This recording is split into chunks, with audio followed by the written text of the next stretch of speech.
times that we used to share over the years. Ansan niyo yan, dude? Si Joaquin T, the band heckler. Baka raw judge sa Ultimate Bandkada this year. Good luck.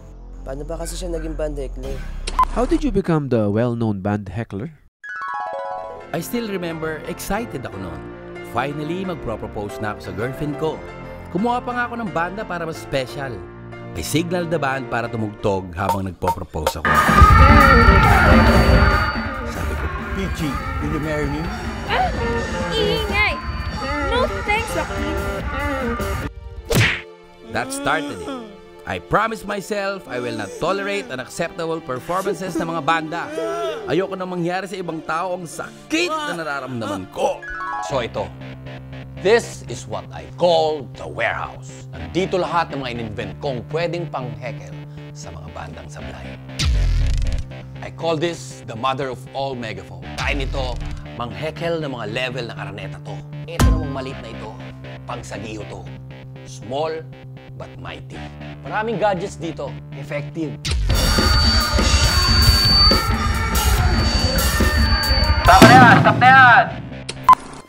Eto, may ginagawa akong catapult. Timber! Kulang pa. Magre-research pa ako. Ito ang natutunan ko kay Miss Regine Velasquez pag kailangan ko sumigaw.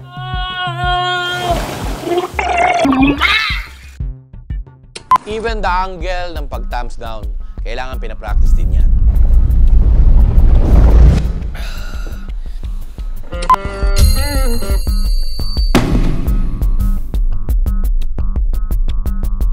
So, what can you say about the band heckler?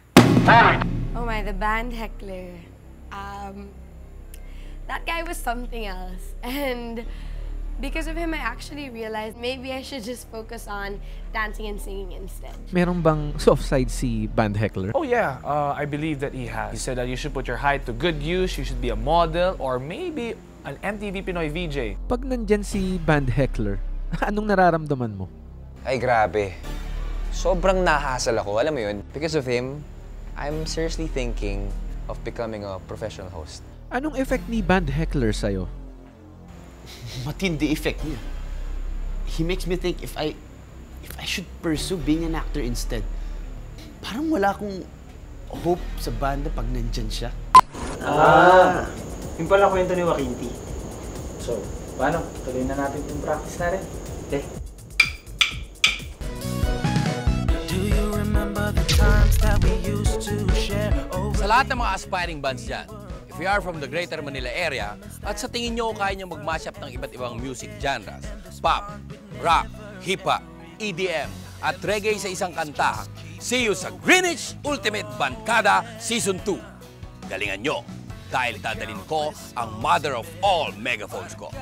For more details about the country's original music mashup competition, visit www.ultimatebandkada.com.